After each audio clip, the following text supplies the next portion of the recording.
हरि ओम श्री गुरुभ्यो नमः। ओम श्री गणेशाय नमः। श्री सरस्वत्यै नमः। श्री गुरुभ्यो नमः। सदाशिवसमारम्भं शङ्कराचार्यमध्यमाम् अस्मदाचार्यपर्यन्तां वन्दे गुरुपरम्पराम्।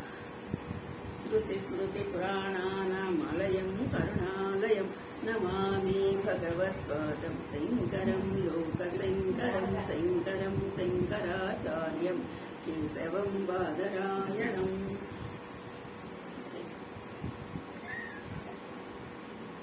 ओम श्री कृष्ण परब्रह्मणे नमः। श्रीमद्भगवद्गीता अदः चतुर्थोऽध्यायः ज्ञानकर्म सन्यासयोगः। క్రితం క్లాస్లో 4వ అధ్యాయము 1-2 శ్లోకాలు మనం చెప్పుకున్నాము. 3వ శ్లోకం స ఏవాయం మయాత్యేద్య యోగః ప్రోక్తః పురాతనః భక్తోసి మే సఖా చేతి రహస్యమేతదుత్తమం. చూడండి ఇక్కడ మనకి సహ ఏవ అయం మయా తే అద్య యోగ ప్రోక్త పురాతన భక్త అసి మే సఖా చ ఇతి రహస్యం హి ఏతత్ ఉత్తమం. చూడండి, ఇది ఇప్పుడు నేను చెప్పబోయే విషయము రహస్యమైనది, ఉత్తమమైనది. ఎలాగా? ఎప్పుడో నేను ముందే వివస్వనుడు అంటే సూర్యునికి చెప్పాను అని చెప్తున్నాడు కదా. ఇక్కడ మనకి ఎలా మనం అర్థం చేసుకోవాలి? ఇప్పుడు భక్తుడు అయినటువంటి నీవు నాకు సఖుడివి, భక్తుడివి కాబట్టి ఈ రహస్యమైన విషయాన్ని నీకు చెప్తున్నాను అంటే అర్జునుడికి ప్రత్యేకంగా నీకే చెప్తున్నాను అన్నట్టు చెప్తున్నాడు ఇక్కడ కృష్ణ భగవానుడు. అప్పుడేమో సూర్యుడికి చెప్పాను అన్నాడు, తర్వాత మనువు ఇక్ష్వాక వంశం అనేది ఇలాగా వచ్చిందని చెప్తూ ఇప్పుడు మళ్ళీ ఇక్కడ ఈయనకేంటి నీకు చెప్తున్నానని చెప్తున్నాడు ప్రాచీనమైన దాన్ని. అంటే చూడండి, ఈ మాటల్లోనే మనకి అప్పుడెప్పుడో చెప్పినటువంటి భగవద్గీత ఇప్పుడు మనము చేతికి తీసుకుంటే కూడా, ఇప్పుడు మనకు చెప్తుంటే కూడా, ఇప్పుడు మనము ఎవరి దగ్గర అధ్యయనం చేస్తున్నా సరే ఇక్కడే మన కోసమే చెప్పినట్లు ఉంటుంది.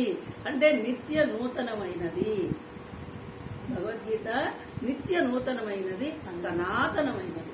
ఎప్పటి నుంచి ఉందో తెలియదు, కానీ ఇప్పుడు ఈ క్షణం కూడా మనకి నూతనంగానే అనిపిస్తుంది, ప్లస్ రహస్యంగానే అనిపిస్తుంది.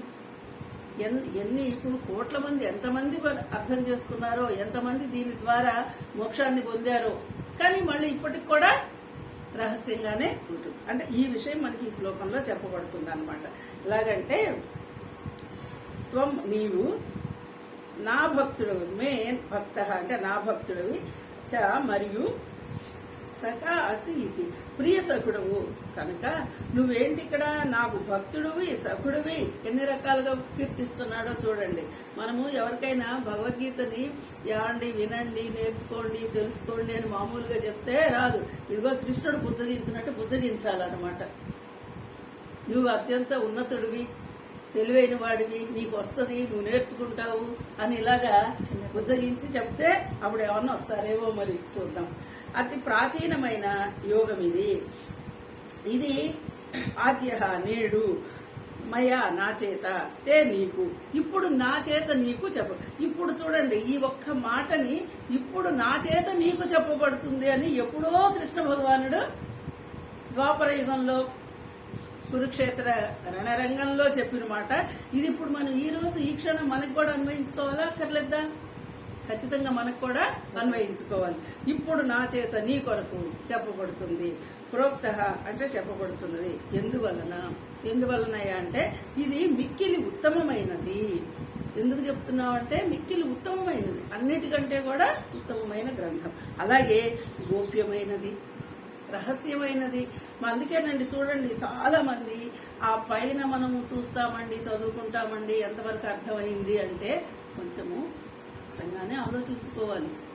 ఎందుకు కష్టం అంటే ఆయనే చెప్తున్నాడు ఇది చాలా రహస్యమైంది, చాలా గుట్టు. మామూలు విషయాలైతే తెలుస్తుంది, గుట్టు విప్పడం కష్టం కదా. అందుకని ఇది చాలా గోప్యమైంది అంటున్నాడు. ఈ ఈ యోగము ఉత్తమమైనది, రహస్యమైనది. నీవు నాకు భక్తుడవు సఖుడవు కనుక మిక్కిలి పురాతనమైన ఈ యోగమును నేడు నీకు తెలుపుతున్నాను అని చెప్పి మనకి అంటే మొదటి 3 శ్లోకాలు భగవానుడు చెప్పాడనమాట. నేను ఇది ముందు నుంచి చెప్పాను, తర్వాత ఇప్పుడు నీకు చెప్తున్నాను అని చెప్తున్నాడు. ఇప్పుడు అర్జునుడు అడుగుతూ ఉన్నాడు ప్రశ్న. ఈ ప్రశ్న మనందరికి కూడా వస్తుంది. ఏంటి? అపరం భవతో జన్మ పరం జన్మ వివస్వతః కథమే తద్విజానీయాం త్వామాదౌ ప్రోక్తవానితి. చూడు ఎలా అడుగుతున్నాడు కృష్ణుడిని అర్జునుడు. అపరం భవతః జన్మ పరం జన్మ వివస్వతః కథం ఏతత్ విజానీయాం త్వం ఆదౌ ప్రోక్తవాన్ ఇతి పదవిభజన.